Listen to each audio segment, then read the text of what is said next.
Hi friends, welcome to ఒరే మచ్చా YouTube channel. బంగ్లాదేశ్తో జరుగుతున్న second టెస్ట్లో మన టీమిండియా మాత్రమైతే రికార్డుల మీద రికార్డులు అయితే సృష్టించిందని చెప్పుకోవచ్చు. అదేవిధంగా Team India star cricketer Ravindra Jadeja మాత్రమైతే అరుదైన ఘనతనైతే సాధించడం జరిగింది.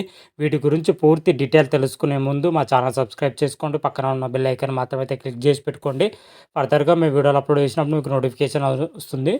బంగ్లాదేశ్తోనే మన టీమిండియా టెస్ట్ సిరీస్ ఆడుతుంది. టెస్ట్ సిరీస్లో భాగంగాను తొలి టెస్ట్లో మన టీమిండియా అద్భుతమైన విజయం సాధించింది. అదేవిధంగా సెకండ్ టెస్ట్లో కూడా టీమిండియా 7 వికెట్ల తేడాతో అద్భుతమైన విజయం అయితే నమోదు చేయడం జరిగింది. దీంతో టెస్ట్ సిరీస్ను మన టీమిండియా క్లీన్ షిప్ అయితే చేయడం జరిగింది 2-0 తోటి.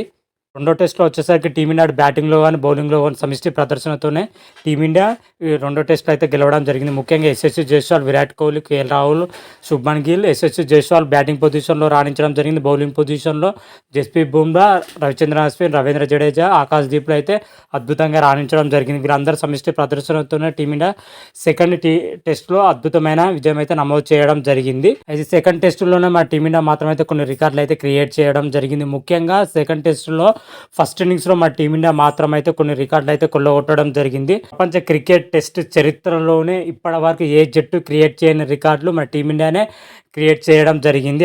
టెస్టుల్లో అత్యంత వేగంగా 50 కానీ ఒక రికార్డు, అత్యంత వేగంగా 100 కానీ, అత్యంత వేగంగా 150 కానీ, అత్యంత వేగంగా 200 కానీ, అత్యంత వేగంగా 250 చేసిన జట్టు అయితే టీమిండియా అయితే రికార్డుల మీద రికార్డు అయితే క్రియేట్ చేయడం జరిగింది. టీమిండియా ఫస్ట్ ఇన్నింగ్స్లో వచ్చేసరికి కేవలం 18 బంతుల్లోనే 50 పరుగులు చేసి ఒక రికార్డు, అదేవిధంగా 61 బంతుల్లోనే 100 చేసి మరొక రికార్డు, అదేవిధంగా 112 బంతుల్లోనే 150 పరుగులు చేసి మరొక రికార్డు, అదేవిధంగా 148 బంతుల్లోనే 200 పరుగులు చేసి అదొక రికార్డు, అదేవిధంగా 183 బంతుల్లోనే 200 పరుగులు చేసి అదొక రికార్డు. వరుసగా 5 రికార్డులు మాత్రమైతే టీమిండియా క్రియేట్ చేయడం జరిగింది. ప్రపంచ క్రికెట్ చరిత్రలో ఏ జట్టు క్రియేట్ చేయని రికార్డులు అయితే టీమిండియా క్రియేట్ చేస్తూ అయితే ముందుకైతే దూసుకొని పోతుందని కూడా చెప్పుకోవచ్చు. ఈ రికార్డే కాక మన రవీంద్ర జడేజా మాత్రమైతే ఒక అద్భుతమైన మైల్ స్టోన్ అయితే అందుకోవడం జరిగింది. టెస్ట్ క్రికెట్ చరిత్రలోనే మనం రవిచంద్ర అశ్విన్ 300 క్లబ్లో అయితే చేరడం జరిగింది. బంగ్లాతో జరిగిన ఫస్ట్ ఇన్నింగ్స్లో జడేజా వచ్చేసరికి ఖలీల్ అహ్మద్ అయితే అవుట్ చేయడం జరిగింది. ఈ అవుట్తోని 300 వికెట్లు తీయడం జరిగింది టెస్ట్ కెరీర్లో. ఇది అరుదైన ఘనతనైతే రవీంద్ర జడేజా అయితే అందుకోవడం జరిగింది. కేవలం 73 టెస్టుల్లోనే రవీంద్ర జడేజా 300 వికెట్లు అయితే తీయడం జరిగింది.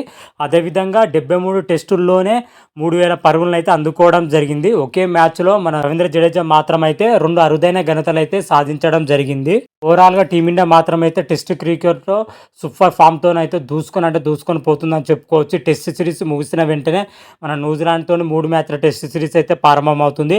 మరి ఆ టెస్ట్ సిరీస్లో మన టీమిండియా ప్రదర్శన ఎలా ఉంటుంది, ఏ విధంగా ఉంటుంది అనేది అప్పటి వీడియోలో మన క్లియర్ కట్ అయితే తెలుసుకుందాం. అంతవరకు మీకు ఈ వీడియో కానీ నచ్చినట్టయితే లైక్ చేయండి, షేర్ చేయండి. మరిన్ని వీడియోల కోసం మా ఛానల్ సబ్స్క్రైబ్ చేసుకోండి, పక్కన ఉన్న బెల్ ఐకాన్ మాత్రమైతే క్లిక్ చేసి పెట్టుకోండి. ఫర్దర్గా మేము వీడియోలు అప్లోడ్ చేసినప్పుడు మీకు నోటిఫికేషన్ వస్తుంది. హర హర మహాదేవ్, శంభో శంకర. Thank you.